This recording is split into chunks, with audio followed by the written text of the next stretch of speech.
What's this I see over here? The two letters, SF. Is that a girl's name or is that slang for Sinn Féin?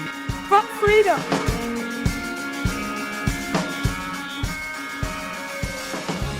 Hello, everybody. Welcome to the latest edition of City Sicjos. My name is Lucian, and I'm joined from San Francisco by Hannah Friedel. Hello, Hannah.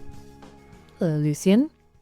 And today we are discussing two films starring one of it's a fun one today. We've switched things up a bit. The connection between our two movies is not a theme or a subject matter, but it is a star, and it is the great Cate Blanchett, who 10 years apart made a Dublin movie and a San Francisco movie. The films are Veronica Guerin 2002 and 2003 and Blue Jasmine 2013. And 10 years apart, exact same length, by the way. Oh, yeah? 98 minutes. Mm-hmm. There you go. Then so much in common. So much in common. Get to hear Can't this. Tell them apart. Not at all. You get to hear this Australian great of cinema doing an Irish accent and an American accent. I mean, for what it's worth, Cate Blanchett has never had an issue doing American accents.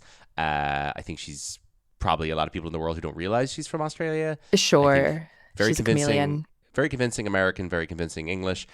I mean, her Irish is fine. I don't think it's yeah. It's nothing I wasn't like appalled by it. There's movies that I can't watch because I'm like appalled by how bad the accent work is. Oh yeah, I can't watch Gangs of New York for this reason. Right. Kate Cameron Diaz. Yeah, we've talked about some of those movies on the show. I feel like. Yeah, Julia Roberts and in Michael Collins. What's interesting about this is that there's literally nobody in this movie who isn't Irish except for Cate Blanchett. It is a 100% otherwise Irish cast. And I guess you could make a case that like. Why do they need to cast Cate Blanchett? Could they not have found an Irish actress? In 2003, honestly, no. And if this was being made today, you could. You would have Jessie Buckley, Kerry Condon, Saoirse Ronan at your disposal. Oh, gosh. You just didn't. I mean, Kerry Condon would actually be great in this. She would. I mean, it's a Jerry Bruckheimer, Joel Schumacher, right? Yeah, extremely sanitized Hollywood movie. And yeah, it's very American. It's a funny one because a lot of Irish people will complain that so much of our domestic film output, and TV especially, is dedicated to the area of gangland crime in Dublin. And it's funny that this is, as far as I'm concerned, the only time that like a really major Hollywood film like this was just came and dealt with that subject matter. I mean, you have stuff like John Boorman's The General and some of the Jim Sheridan stuff or whatever, maybe like dips a little bit into it, but this is really like the one time that like a Hollywood producer was like, what's going on over there in Dublin with these gangsters? It seems really cinematic. Which it kind of is, but also I don't know if Veronica Guerin's life is quite as cinematic as they might have thought. I mean, the fact that the movie starts with the assassination and then goes backwards, to me, demonstrates a lack of confidence in the story, that you have to really open the movie on her being killed because her being killed is the only thing people want to see. Well, it kind of seems that what the movie is telling you up front is like, that's what's amazing about the story. That's what's special about the story. And which is to say, doesn't, like you said, doesn't have confidence in her as a character to, I mean, obviously Blanchett does a fantastic job, or does she's good. Yeah, she's always good. Her level best. She does a great job. Her personality is sparkling, but but she's not really able to make Veronica Guerin seem like a particularly fascinating woman outside of her work. Maybe there's something to be said for a film that's about a woman who's great at her job. I mean, there's definitely a lack of films about female journalists and real female journalists relative to male journalists. I think that there's generally like I always like to talk about stuff like movies where the title is a person's first and last name. So Michael Clayton, Ella McKay, the fictional character. Michael Collins, but where the name of the movie is a fictional character's first and last name, and the filmmakers are like, we came up with a really cool name, and you're going to hear that name, and you're going to go, oh, I want to see that. Veronica Guerin. Do you say Guerin or Guerin? I say Guerin, but that's either or. Well, I've been in the film. They say it Guerin a few times, so I think Guerin, but Veronica Guerin, obviously a well-known name in Ireland, but like I think in the US. that name may as well be Michael Clayton. So putting Cate Blanchett's face on a poster with the name Veronica Guerin, that's a pretty cool example of like, hey, we have a movie with a woman and she's playing a character with a cool name. Want to see this? And it's only here in Ireland that it's like, oh, this is a biopic of Veronica Guerin, the journalist who died. So it kind of is existing on two different planes. And the tagline on the poster is, who would want, what, or why would anyone want to kill Veronica Guerin? And again, they're like really leaning on the fact that she died. And, you know, it is very unusual that a journalist in Ireland was killed. That is insane and unheard of. And there's a reason why they made a movie about her. And she is there's a reason that her work was exceptional. Like, I mean, led to an impact. I don't know. It obviously did have impact. I mean, she was focusing, as this movie demonstrates, a lot on the impact of the drug trade on communities in the inner city and how this was harming people. I feel as though a lot of the journalists that have followed in her footsteps and have taken over the mantle of crime coverage in Ireland, and there is now a female journalist who is the face of crime reporting in Ireland in the steps of Veronica Guerin. Veronica Guerin was writing for a broadsheet newspaper, and today's tabloid journalists, I mean, there is now an entire... there's a newspaper in Ireland that ran for several years called The Sunday World, which was almost exclusively dedicated to crime reporting and the Dublin crime and gangland world.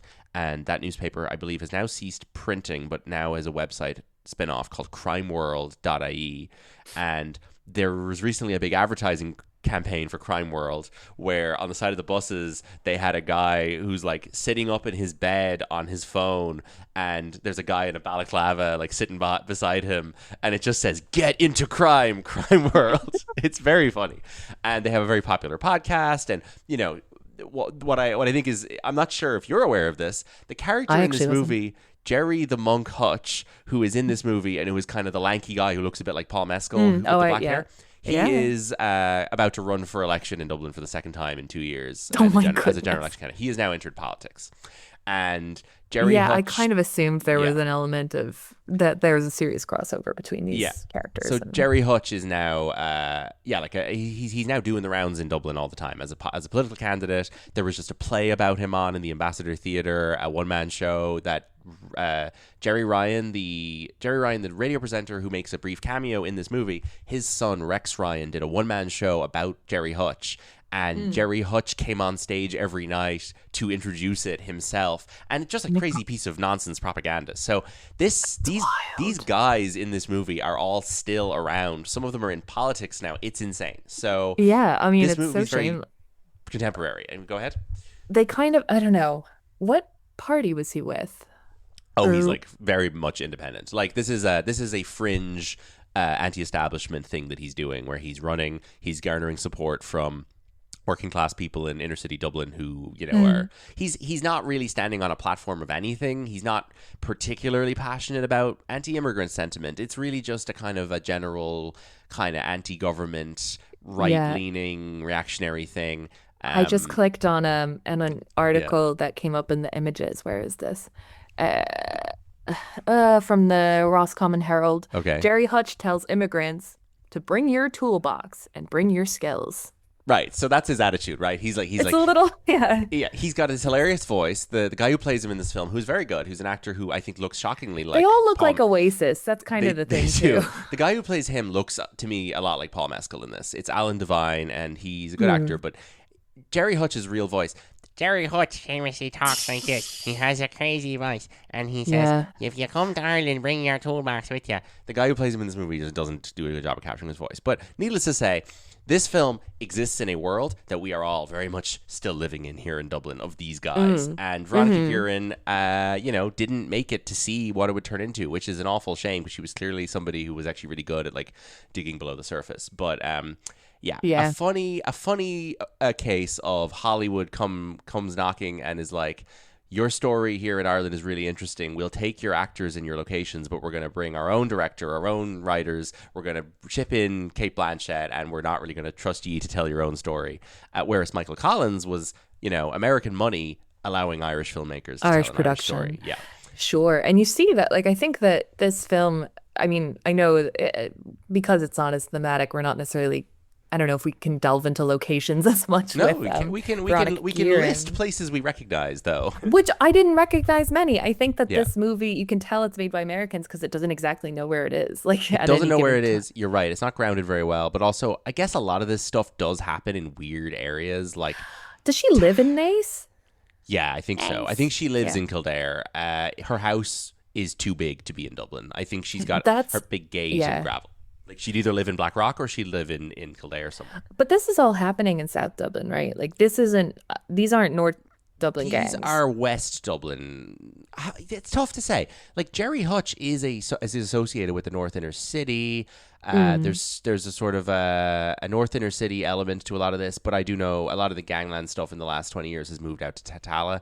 And like the two big TV shows that have been based in this world, Love, Hate and Kin, both take place in a lot of kind of anonymous housing estates in like Tala and out where Conor McGregor's from, where he has his pub. There's a lot of gangsters out there. Areas of Dublin I don't really go into. In fact, I'd be much more and you would be too, much more familiar with the North Inner City, where there is a bit of gangster stuff, but like you were living for a while right there around the Olympic Torch, kind of just up beyond Gardner Street and before you get to Summerhill. That's an interesting area. I feel like some of this film might kind have been of Talbot set in. Street area. Yeah. Well, isn't there a scene on Talbot Street with is that the Colin Farrell scene? No, the scene with Colin Farrell is actually right beside where I work. It's on the it's where me and my coworkers affectionately refer to as Piss Alley, which is I've known a few piss alleys in Dublin. Yeah, it's Dame Lane. So you can see the George in the background. Oh, I know Dame Lane. They're standing behind the Mercantile Hotel. There's a laneway with a Paddy Power down it that goes from Dame Street to Dame Lane, and you can see the George on one side and you can see the Stag's Head behind them on the other side. That's where they're standing. My piss alley, oh my gosh, I'm going to totally, because I can't remember the street names, but my piss alley was by that Red Line Lewis stop. Okay. On the north side, just up O'Connell Street. Oh, yeah. The Abbey Street Lewis to the stop. Right. Yeah, the Abbey Street Lewis stop. There's a news piss for you. alley there. In the last 2 years, they have erected a gate on that alleyway so no one can enter it on foot anymore. Yeah. The council voted that alley was too full of piss and it had to be shut down for good. Well, I'm glad I pissed in it in my time. I know. I can't say I have. Woody Allen should make a movie called Piss Alley. I think he'd have a lot to say about the concept of an alley full of piss. Blue Jasmine Wonder goes Wheel, to Piss Alley. Yeah, exactly. So locations in Veronica Guerin. I mean, her funeral's taking place God knows where. It's somewhere. Yeah. Shane watches with me. He recognized a few of the spots. I'm forgetting now where her funeral was. Somewhere weird, but like. I'm sure I could talk to people I know who were probably in Dublin at the time who'd remember where they filmed this, but...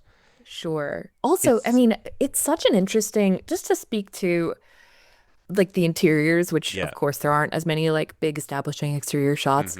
It really speaks to... Because when I was there, obviously, like, the places I stay in are these rentals that have been like landlord special to death. It's like the pine floors and just like sterile white walls and an IKEA couch.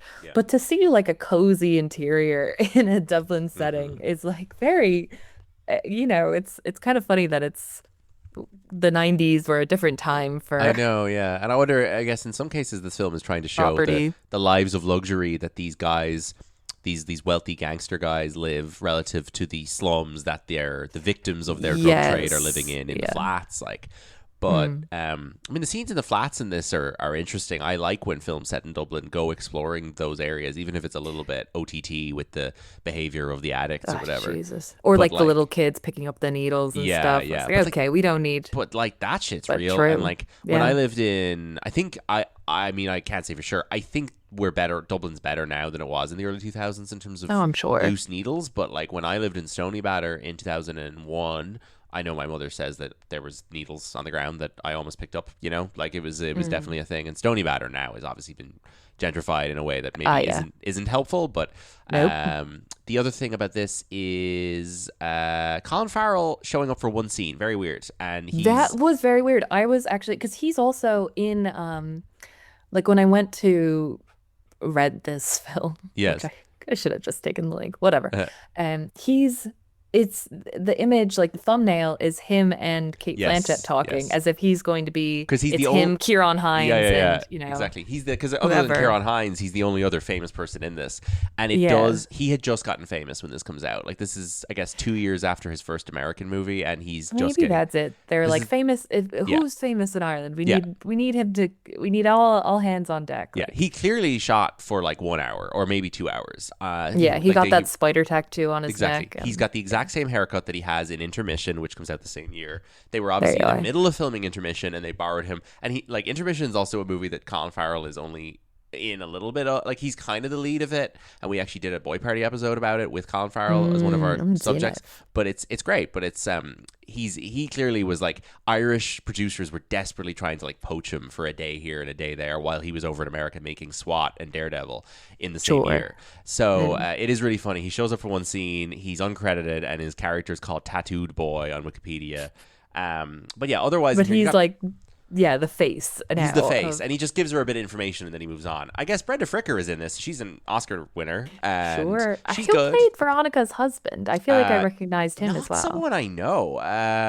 Really? Maybe he was in Moon Boy or some other show maybe. that I've seen all of. Like I actually can't tell you which of the guys on this list it is, because it's an actor I've never seen before. Kieran Hines, very good in this. Can never say enough nice things about Kieran Hines. What a wonderful, he was great. Wonderful man. Had a great experience there in February where I obviously spent about 2 weeks watching nothing but Kieran Hines movies because I was producing a segment on his lifetime achievement for the IFTAs, and then we were staying in the hotel the night before the IFTAs, and Kieran Hines was also staying, and Christina was with me, and she went down to get some fruit from the lobby at like 2 o'clock it was at like 12 o'clock at night, and she's walking up the stairs, and Kieran Hines just like walks down past her in his robe with a glass of wine and just like chortles and smiles and laughs at her, and says hi. And then we see him at breakfast the day after the IFTAs, and he comes over and is like knows at this point that I've worked on the show, and he's like incredibly lovely about it and thanks me for my hard work. That's fabulous. Absolutely was this at all in delightful his lifetime achievement segment? Did we clip Veronica Guerin? There is a couple of shots in it. My task was basically to find as many shots of Kieran Hines in the same frame as another famous actor. So in fact, there was 2 Cate Blanchett movies, because he's in this, and then he's in a movie called Oscar and Lucinda with Ralph Fiennes and her as well. So I had a bunch of him in this. He also is so attractive in this. I think this is one of his best looks. He is very attractive in this. And the hair is really good, and he looks great. He's very 2026 attractive. Like yes, I think the guy he's playing is dead now. R.I.P. You're right, though. He is. Yes, 2026 yeah. Did he? No. So John Trainer, was. What did it say at the end? So he fled to Portugal. Yeah. John Trainer's probably dead now, right? Sorry, I guess it might be that he. Yeah, no, he died October 2021 at the age of 73. I was like, did he die or did he just disappear? Like some of these guys probably just disappear and we never hear from them again because they're in witness protection in Spain. Like an enormous number of like Irish gangland like snitches and sources and whatever end up in Spain. They have photos of the meeting that she had with him in the car park. Interesting. That's like one of the first things that comes up, and he kind of looks like Richard Kind. Oh, interesting. Oh, they should have got Richard Kind to play him. It would have been great. Richard Kind, definitely a guy who can do an accent. I'm sure he can. Oh yeah. Drop his own voice. But Brenda Fricker's character, stood out. The mother doesn't really have anything to do. Brenda Fricker, God, that's a lot of shitty roles like this in this period. The guy who plays the main detective guy, Don Wycherley, went to school with my mother in West Cork. And then there's just a couple of random other faces in it that I know. But yeah, it's like a totally fine movie. It's grand. I think it's like the best case scenario of what a Joel Schumacher film about Ireland is going to be, to be honest. Like, I don't like, these guys didn't know anything about this world that they were entering into, and I think they did an adequate job of not making us look like a made up leprechaun country or a horrible crime ridden city you wouldn't want to live in. Like, there's a bit of, I mean, I don't know. I don't want to cast aspersions on Veronica Guerin, but I feel like, I don't know, her life and work, she seems very interesting lady. Apparently she worked for like a Fianna Fáil TD in the 90s. Right, okay, interesting. I don't know. I feel like it doesn't go so into her personal background and beliefs. Yeah, it should have more of her. I don't think, it wouldn't make me not like I'm whatever. But it should give us more of her. Give us more. But I would like to know, backstory. I'd be more interested in her because she wasn't a journalist to begin with, and I don't know, like it seemed like she worked some in politics, and she ends up, like you said, working for this broadsheet. And I don't know. It seemed like very much we just meet her for like this year that You're right. she, Yeah. yeah. And like we last week on Boy Party, we And talked she's about charming. we talked about the girl with the dragon tattoo, and that's a movie about a journalist, and it's set all in the space of one crime that he's investigating. But I think that film does a really good job of telling you a lot about his background and like how he got into journalism and the different things that he did and all of the cases he solved. They could do a lot more of that with her rather than just she's kind of a blank slate that we drop into scenes with these interesting men. Who want to Yeah, and she's like a mom who like sees children in these situations and is on a mission. Like, I don't know. I think obviously maybe that's part of it. Like, she's a very like, I think she's like an Irish everywoman. That's the only thing. I mean, she doesn't, like you said, it's not Joel Schumacher making like a Leprechaun movie. Yeah. But there is an element of like this charming, you know, middle-class Irish woman with this, like, she goes to the pub and she plays football with her kids and she, you know, whatever. That's how we communicate Irishness to an American audience, is through these very easy things. I mean, these very like quaint kind of scenes of semi, you know, suburban rural life. Yeah, just to remind you where she's from. But it doesn't like go into anything deeper about like her work within like Irish politics and Irish media. Yeah. The music is terrible. I think the music is like the worst crime the film commits in terms of Irish hokiness. It's this awful oh my god, the fiddle trad. It's Harry Gregson Williams who did the music for Shrek, and he's very talented at this kind of thing, but he's doing this awful fiddle trad infused shit. It's just an American who doesn't know anything about Irish traditional music, and which truly, like, I'm just so I love trad, but like you can't just be like, this film set in Ireland, we're gonna give it a trad soundtrack. And if you're gonna give it a trad soundtrack, hire real Irish trad composers to work on it. Don't fucking trust Titanic. Yeah, exactly. Joel Schumacher, a fun guy, died a few years ago. I think he said he slept with 10,000 men in his life. Nice. Really interesting guy. Jerry Bruckheimer, I met in October. So random. Came to Dublin for a thing with Kerry Condon, and there's a weird photo of me with Jerry Bruckheimer, Jim Sheridan, and Kerry Condon floating around on Getty Images now. Make of that what you will. Jerry Bruckheimer, a very, very old man who looks like some sort of turtle who's been in hibernation for... If you're looking him up, you're going to have to put in the year, because you don't want to see an old photo of him. He's in his mid-80s, and he looks like some sort of turtle who's crawled out of hibernation after 40 years and has been defrosted. A fascinating man. Clearly loves Ireland, though. Might very well come back here. He ought to. Look at him. See where he gets up to. Interesting guy. Blue Jasmine, a much better film. I think this film is amazing. I love this movie. I think it's one of Woody Allen's best movies. I've seen it like 4 or 5 times. I am obviously a Woody Allen, a huge fan of Woody Allen's work. I will specify the work, obviously, but like, I love the guy's movies. I've seen most of them. I think they're all a lot of fun, and I think there's maybe 5 Woody Allen movies that are like capital G great, and I think The Blue Jasmine is for me one of those. I'm interested. Oh my gosh. How many Woody Allen movies have you seen? Like a couple? How many have I seen? 2 or 3. I've seen only a couple. I've seen this one and Midnight in Paris. I haven't seen any of the classics. I haven't seen Annie Hall or like Vicky Cristina Barcelona. Okay. Well, that's interesting then, that you're not bringing as much of the context of what his shtick is to watching this. I think I'd figure, like, I kind of knew they're very, I don't know what you'd call them, like conversational, if you know what I mean. But this movie is just a lot less sleepy. I think it's way more alive and like electric than most of his other stuff. There's definitely, I think his setting, like San Francisco stuff, does bring a lot of life to this film. Although it's kind of funny, a lot of his characters, it's sort of a San Francisco that could barely have existed at the time that this film came out in 2013, and certainly couldn't exist now, where you have like a checkout girl who makes enough money to have an apartment on her own in the Outer Mission. And everyone's Italian. Yes, it presents these two parallel San Franciscos. One is this like extremely blue collar Italian community where all these Italian construction worker guys are just like hanging around making sleazy comments, and then you have this completely opposite Peter Sarsgaard like Democrat kind of fucking financy guy. He's very, very Newsom. Yeah, with like a beautiful house across the bay, and like he's kind of gazing across at the city from a distance, I guess. So he lives in thingy. He lives in Marin, or he Marin, lives. yeah. It looks like Sausalito, Yeah. which is just across the bay. So so the Golden Gate Bridge like connects that little like Marin to San Francisco. Yeah. Like it connects that. And then like everything in here is sort of like this is the East Bay, and then there's Sausalito kind of just across the bridge and like up a little bit to the northwest. Right. Not that anyone can see what I just did with my eyes. Sure, but... they can use their imagination, but it's interesting. Yeah, because Google it. I don't know.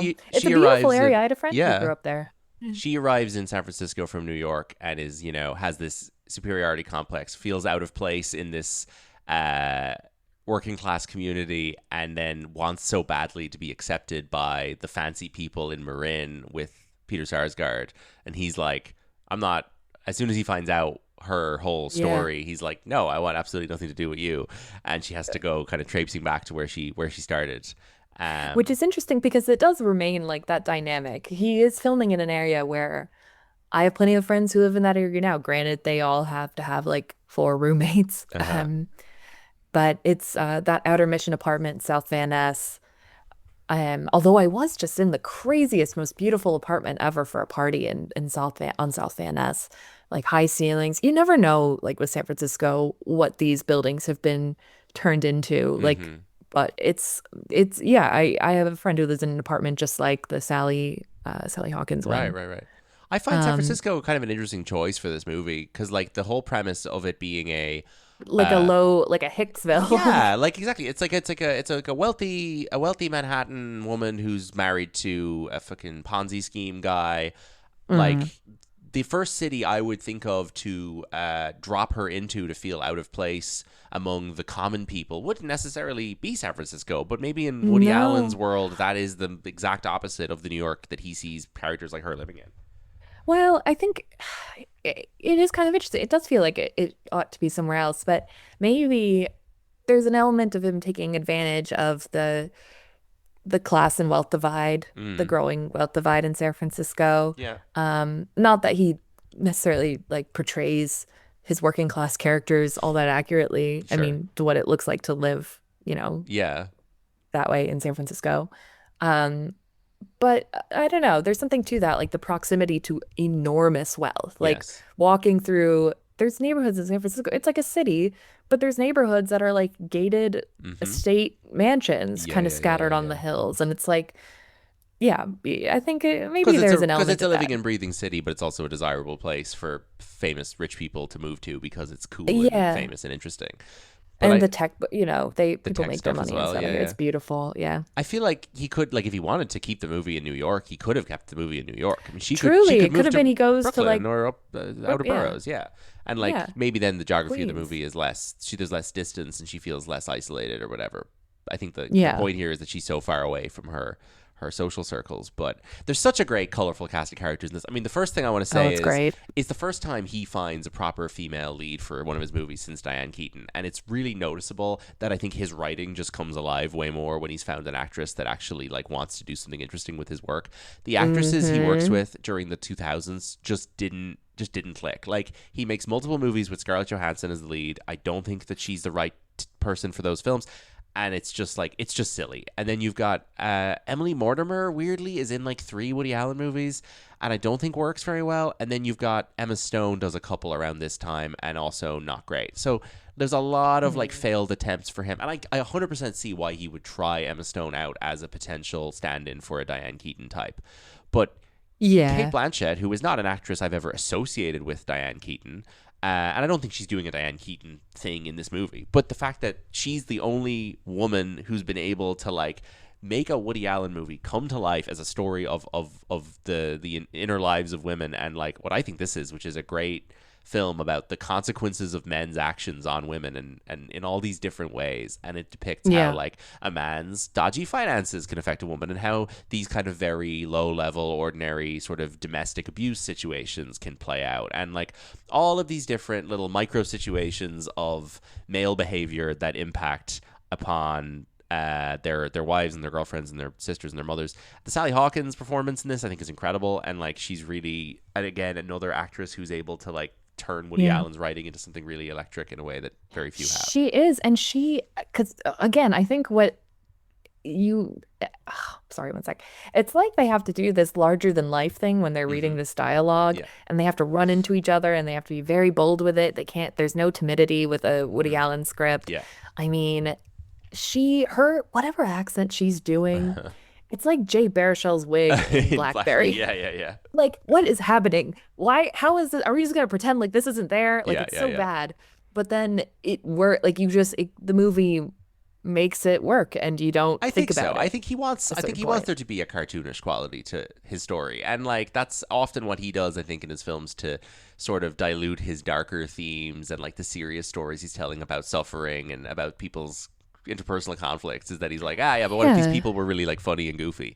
And I'm like, this absolutely works. And I think I was going to say, not that I have the most robust background in Woody Allen, but there is, like you said, kind of a cartoony quality.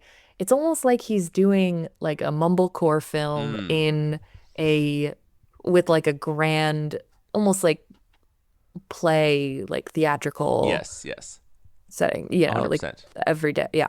And I think something that we talk about on Boy Party a lot is when actresses, and I largely, this is like a Julianne Moore inspired idea.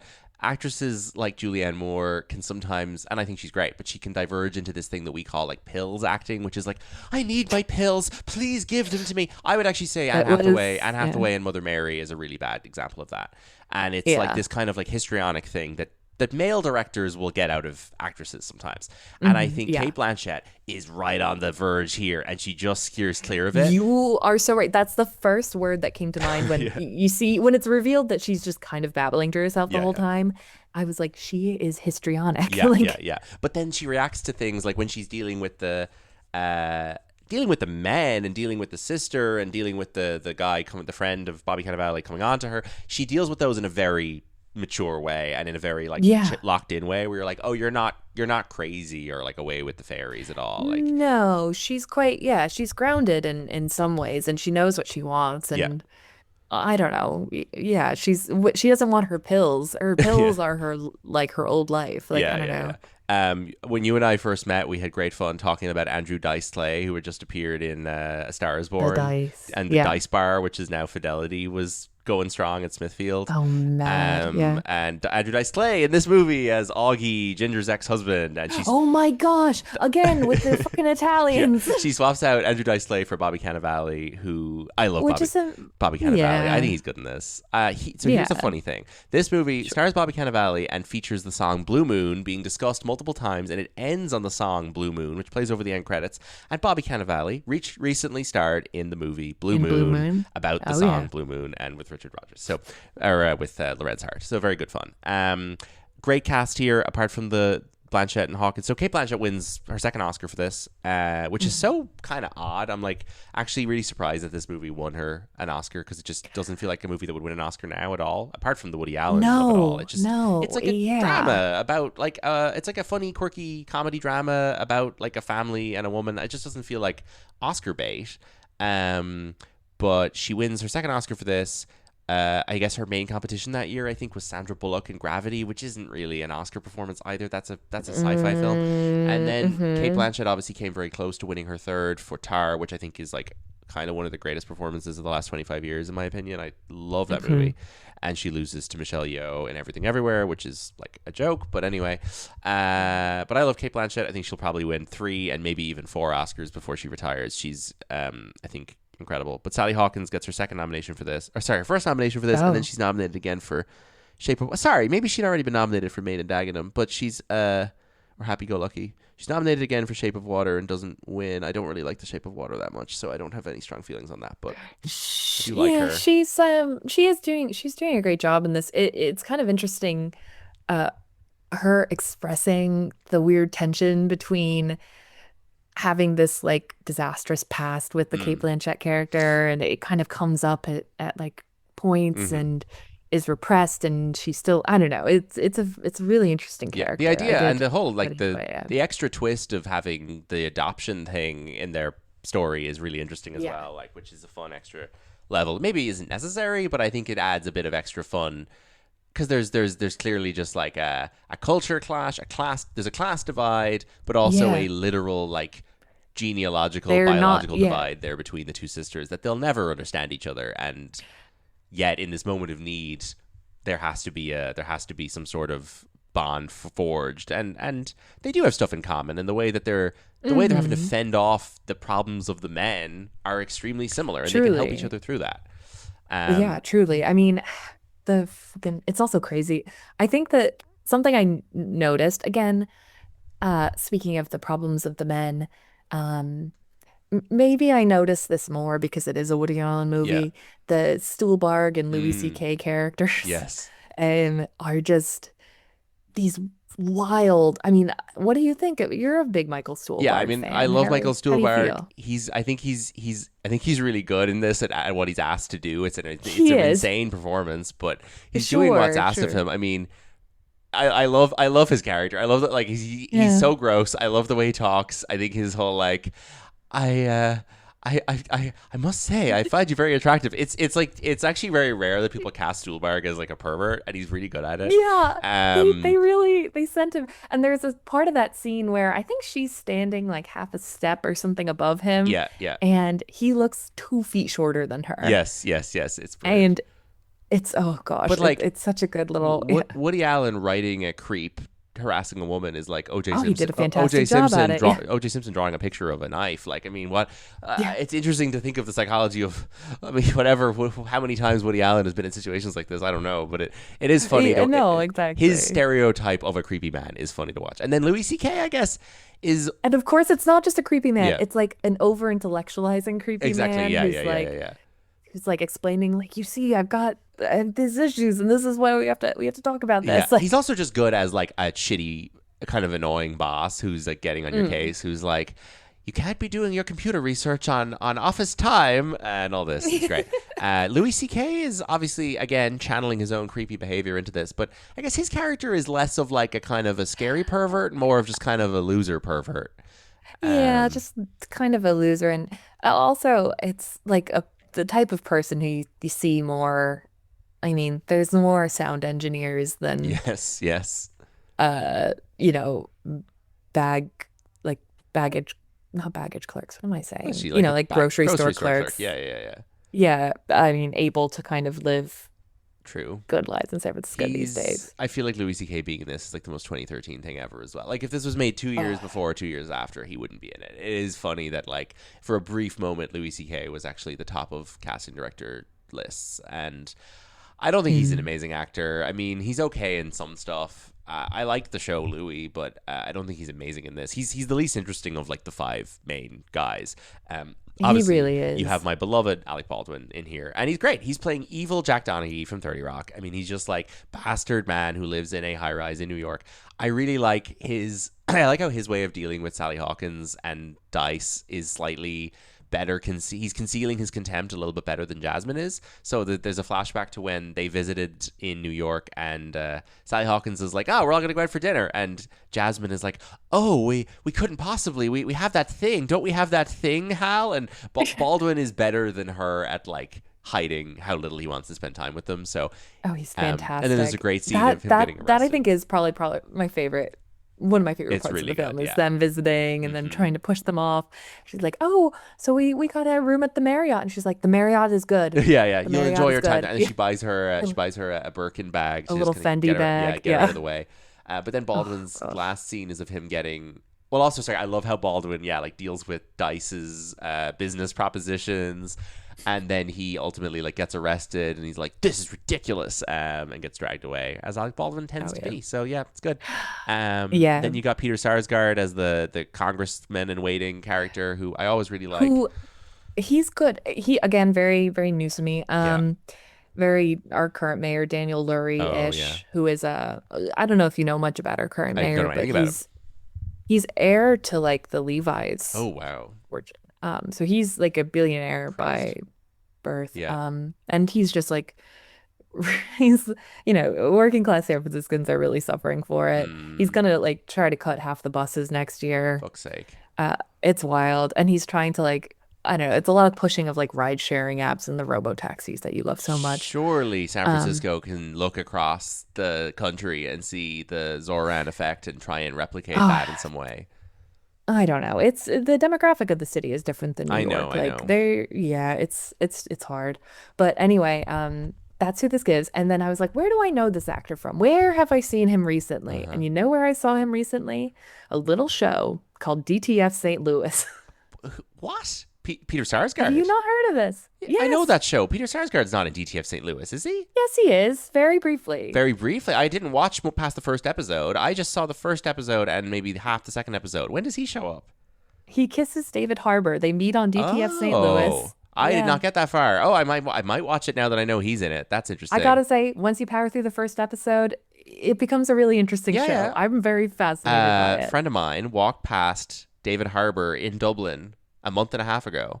And David Oh, Harbour dear. was on the phone and he was going, yeah, and the crazy thing is, that was the day before my breakdown. This is a true story. Oh my God. But I love Peter Sarsgaard. He's married to Maggie Gyllenhaal. And Oh, you're kidding. yeah, he's in the How did I Bride. not know He was that? just in The Bride.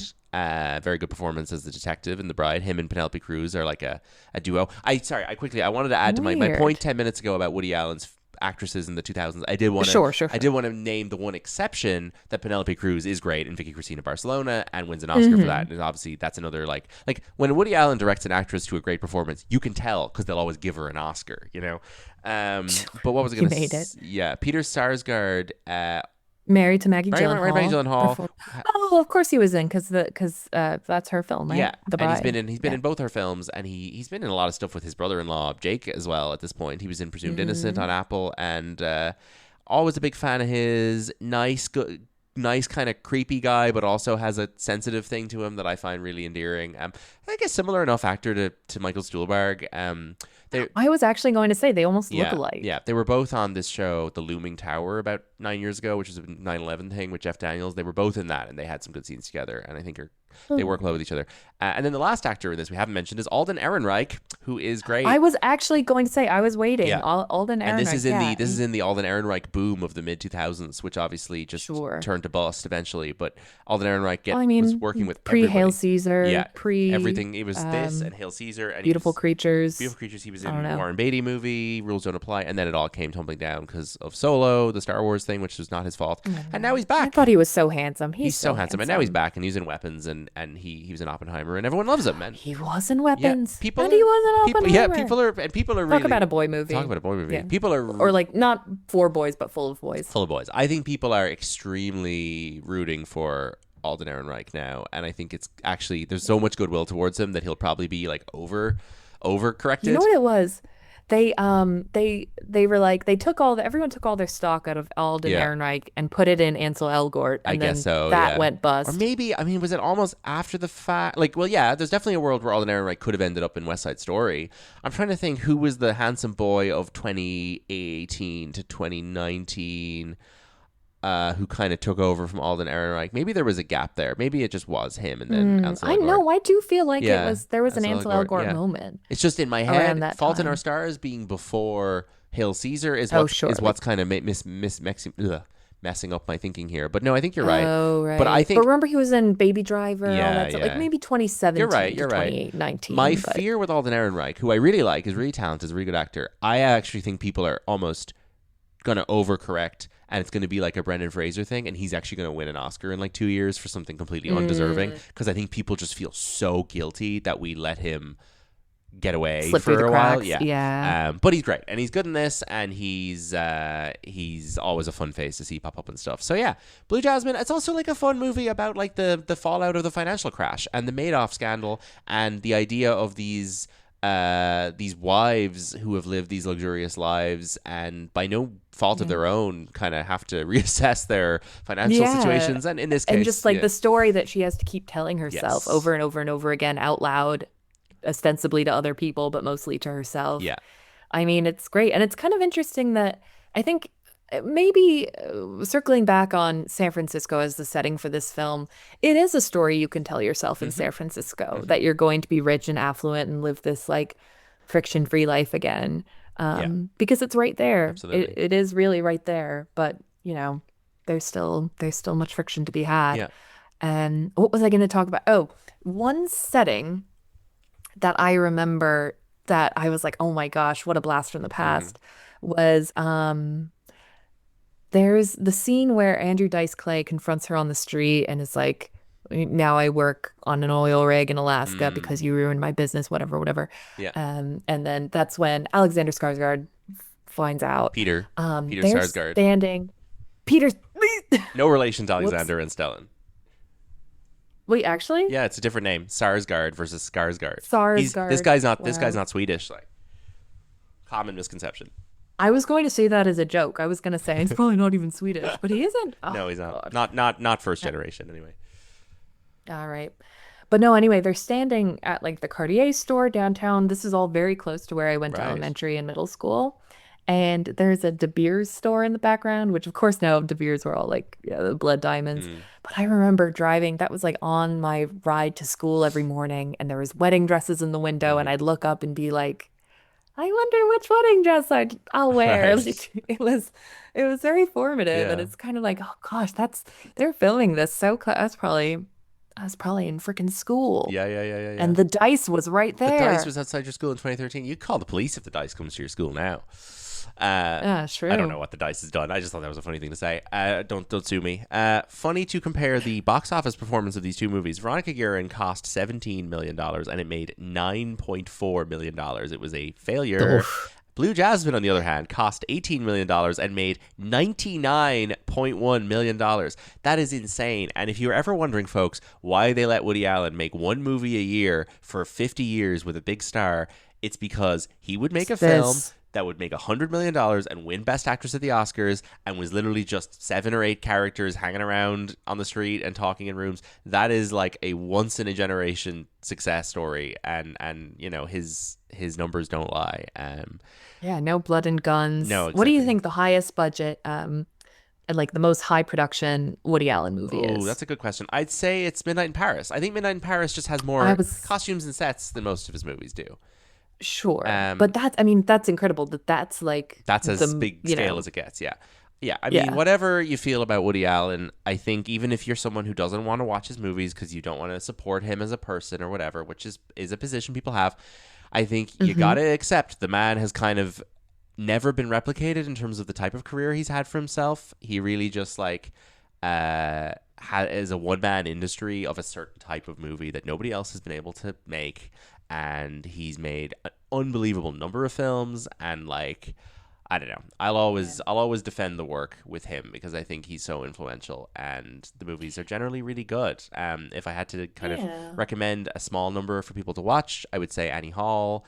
The Purple Rose of Cairo is amazing. It's a film where Mia Farrow goes to the cinema to escape from her abusive marriage, and then the beautiful adventurer on screen, played by Jeff Daniels, walks out of the cinema screen and like enters her life, and then the movie is lacking its star, and the producers are like, he's left a movie, he's in the real world, we have to do something about this, and they basically have to come up with a plot to get him to go back, and then this and Manhattan. And I recently watched Match Point, which I thought was fantastic. Interesting. So those are again, I haven't seen ones, so many, yeah. and I think having lived a life without Woody Allen films, Yes. I easily can slip into the position of I don't really want to engage with this work necessarily, but I don't know. I think quietly on the side, I wouldn't object to seeing these films. At worst, you get great jazz music, and they're generally quite gentle watches. Like, I do tend to watch these films when I'm sick or when I'm feeling not great, because I'm just like, they're pleasant. They have famous movie stars in them. I was quite happy with like my kind of little afternoon rest yesterday, and like having this movie with the light jazz playing. They're sleepy, and they're the color. They have nice colors, nice costumes, rich people in nice apartments in largely New York. But then in the last 15 years, most of his movies been shot in Europe. because that's where people are willing to fund him. But he's shot in all the great European cities. Unfortunately, never in Dublin. Or we could have done a Dublin Woody movie. And you know what? If Woody Allen wants to come to Dublin now and make a movie, well, I will watch it. I will. I'm not going to say I'll work on it. I'll watch it. I think that's it for today. Lucian will illegally stream it. I will illegally stream it. And I'll probably buy a ticket. If it's no money. Oh, I want to support the Irish industry. I think that the 5 episodes we've done now have sort of been the 5 ideas I had at the start. So we're gonna have to start using our imaginations again. We're going to have to dig. But I think this was kind of, it opened a door, I think, working with, because these films could not be more different. No, it's kind of the only case I could ever come up with where a famous actor made a San Francisco movie and a Dublin movie. So it was a fun one to have on the back pocket. We were discussing before recording that Power Ballad, the Paul Rudd movie's out at the end of the month. I do think it could be fun to do a new movie if I can find a San Francisco film to go with it. Sure. I mean, anything about a songwriter, anything about like the music industry could fit. I'll have a dig and see. We'll reconvene. And also there's plenty of crime, like you said, if we want to dig more into Dublin crime films. There's prison movies, there's stuff about Alcatraz, there's stuff about Mountjoy, there's like stuff about teenagers. Yeah. And there's plenty of film noirs. But you know what? We've covered now. We've done cross-dressing comedies. We've done coming-of-age teenage girl movies. We've done political biopics. We've done feel-good... Cate Blanchett. Cate Blanchett. And we've done feel-good films about women competing in competitions. That's a wide breadth of stuff. Yeah. Maybe we got to do horror at some point. Horror? Ugh, I'm so bad with horror. I mean, gosh, if only like Hokum was filmed in central Dublin. Hokum was filmed in fucking Skibbereen. That's the thing. You're kidding. 100% Skibbereen production. I am not kidding. We'll pull the Skibbereen, the Skibbereen exception here. I'm so excited for... I'm not going to watch Hokum because I don't like horror, but I'm so excited for Hokum to just come out because there's just a bunch of Irish guys in it that I love, like David Wilmot. I just want like the American audience to embrace some of our like beardy character actor men. The Irish versions of Peter Sarsgaard and Michael Stuhlbarg. They've been out of work since Game of Thrones ended. More or less. The couple of these guys will pop up on like UK TV the odd time. And you know what? Hamnet, Wilmot was in there, and Louisa Harland was in there, and you had obviously Jesse and Paul. So there's British movies that cast these Irish actors. Isn't there like a Disney show with Louisa Harland? Yeah. Now? Renegade Nell. Yeah. Louisa Harland just got our IFTA Rising Star. Very, very nice woman. Had a nice chat with her. She's a rising star. Lovely person. That's wonderful. All right, folks. Thank you for tuning in. You can hear me every week on Boy Party at boypartypod.com, and you can hear Hannah next time on City Sicjos. Thank you so much, Hannah. Let's go. For joining me. And, thank you, we'll Lucian. be back next episode whenever we feel like doing it. Bye-bye. Bye, everybody.